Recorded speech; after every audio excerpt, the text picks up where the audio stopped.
When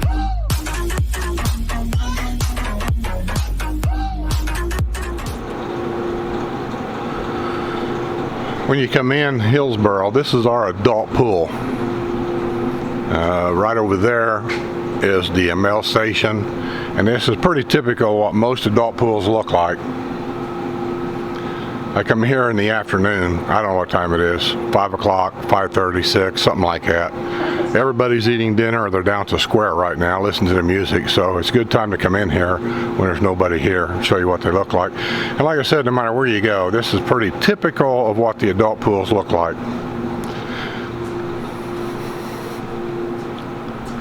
If you come to the back side, you have the round table. You got fans above all the tables, and these are sheltered.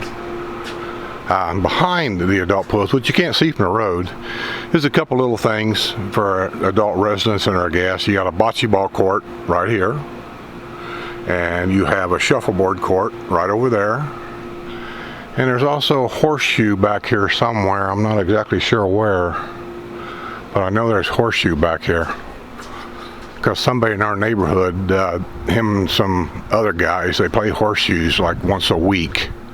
There it is over there.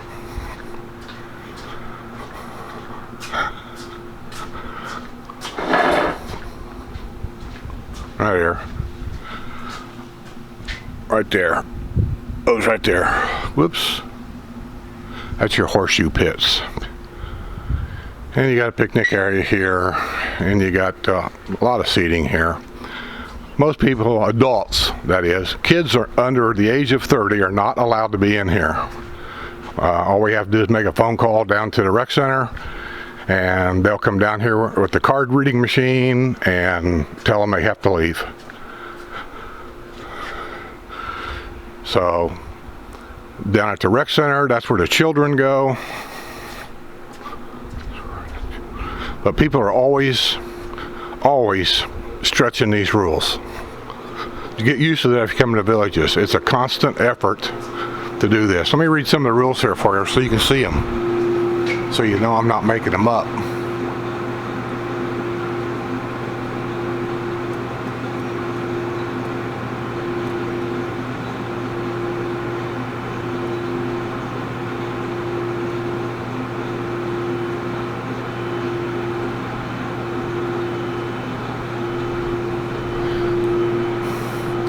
That's it. That's the rules. And you got a Coke machine, Pepsi machine, whatever. Like I said, fans are always going everywhere. Keeps the breeze moving under here. Keeps you cool. That is the lift machine. If you have leg problems or walking problems of getting in and out of the pool, that right there is for people that need assistance for getting in and out of the pool. It also makes for a fun ride. I've been on it 2 or 3 times. I kind of enjoyed it. All right, let's get out of here. Hey, I got a couple of emails about the fronds on palm trees. Actually, I've had several comments, even on the videos, wanting to know if there's why is there so many dead fronds laying around or on the trees and so on and so forth, saying the villages used to pick them up right away and all this and that. And you know, maybe that's true, I don't know. But listen, our seasons change. This year is a very wet season this summer. If I remember right, last summer was very hot and dry. Very hot and dry, which has a lot to do with how plants grow, like anywhere else in the world. But the idea of brown fronds, or saying we've noticed more brown fronds than normal. And one lady says, you know, is there a disease, a blight going around? Not to say that there can't be a disease or a blight. Sure, there could be, but in most cases, no. There's nothing going on. That's just a natural growth. And I'm going to show you a few on my palm trees here. Now you may not notice anything here. See this tree? It's a nice looking tree. It's fairly new. I can't hardly see if you can see it or not. It's fairly new. But notice, if you look, see the frond? I can't see this thing. Can you see where the frond over there? There. It's kind of hanging down to the gutter now, touching almost. And this one here, here is actually below the gutter and almost touching. They're still green. So we're not going to do anything. But when they start hanging like that, those fronds are going to turn brown. They're going to die off. And I'm going to have to cut them off. That's the normal, this is the growth season. The new stuff's coming out. Here's my one in the front yard. Let me see if I can get a good picture of this. See the stuff on top of the tree here, all the way across to here? That's the new stuff coming out this year. It comes from the trunk, and it grows up to the center of the trunk and comes out. The outer stuff on the bottom here, that's the stuff that'll turn brown this year, and I'll be trimming that off. I usually trim, this is a Sylvester palm, a long-lived tree, and I usually trim this once a year. If I can get closer, I'll show you. We cut these fronds off about, look at here. Here's a snail, got stuck in here or something. Right there, see a snail? Tons of snails around here. But yeah, when these start to die off, I got the microphone turned around backwards. I hope you can hear me all right. I will cut these off. I cut these off last year, and then as they die and turn brown, I will do the diamond cut. I got me a saw for that. I'll cut this off right in here, and I'll clean all this stuff here out. See all that in there? That's part of the tree. It's part of the bark, as you might call it up north, be the bark of a tree. That's what this is. And it all will come out, every bit of it. All right, let me turn this around where I can see something. See that tree over there? That's my neighbor's. Notice, where are we at?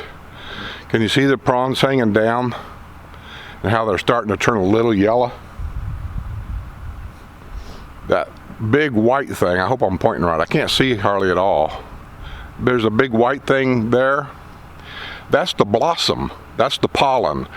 And once that tree pollinates with another tree, those will turn to seed and fall to the ground, or birds will eat them or whatever. I usually cut mine off. But anyway, those ones hanging down there that are starting to turn yellow, that's normal. There's no disease, there's no blight there. Actually, he's not here. This guy's from Canada. He's not here. Those should be cut off now. Let me show you my blossom. And it may have, my tree may have pollinated with his tree. Let me get here. See it? Where we at? Can you see that right there? Right there? Damn truck, get a muffler. Right there, that's my blossom right there. And it'll turn to seed. If you'll look to the side of that blossom, you see them green things right there? That's an old blossom I haven't cut off yet, and it's turning to seed. Here they are, right there. There's the blossom. Let me take the microphone off. I'll just hold it. Hopefully it don't make any noise. There's the blossom this year. Right there, that's what they look like. And the bees will come around it and it'll pollinate. And if you don't cut that off, if you leave it alone, here's my old blossom right there. It turns to seed right there. I really need to get up there and cut them off. I just haven't done it. But that's how they work. And then this leaf, let me back it.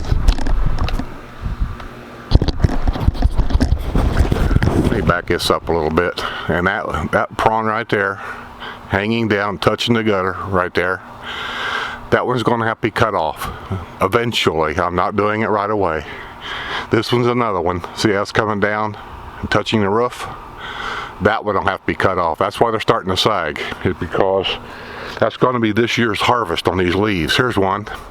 See how it comes over and hanging way down here? That one will have to be harvested. And that one there also is hanging down. I know it probably looks like it's close to my neighbor's house, but trust me, it's not. And that's how it works. It's not that there's anything wrong with any of this. Right up there is a new growth coming out.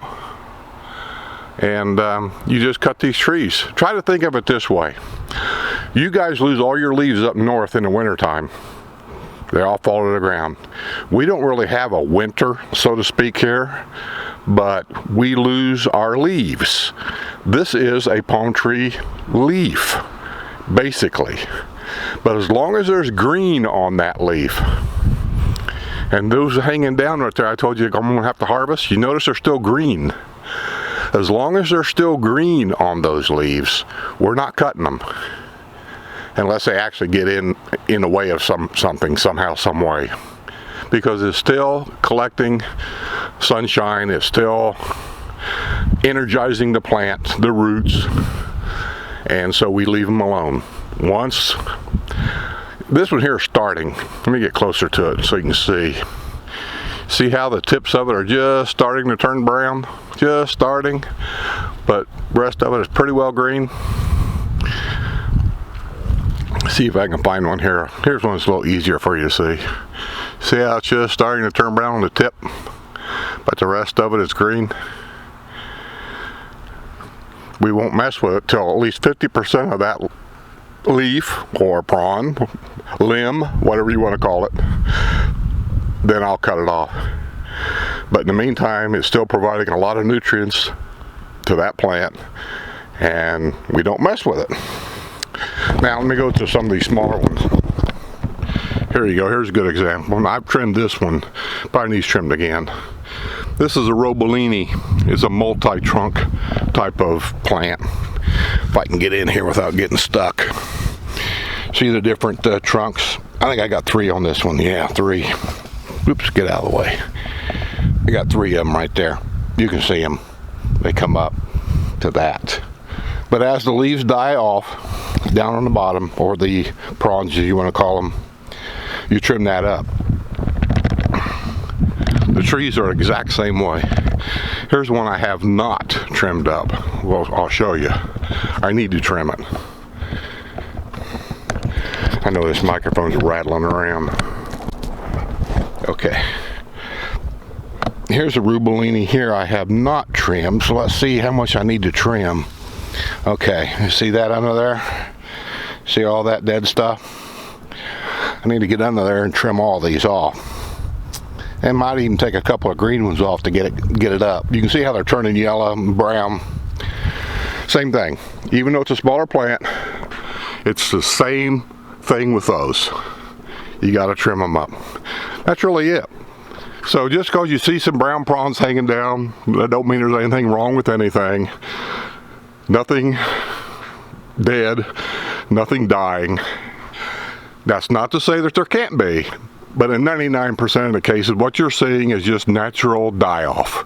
That's all it is. All right, with that being said, I may take this into a question and answer. I don't know. That's one of the questions. I hope I answered it sufficiently, maybe. Then in the meantime, I have a couple of announcements I want to make, but I'm not going to do it right away. I'm going to wait and see what happens. And I'm going to get out of here. See you guys on the other side.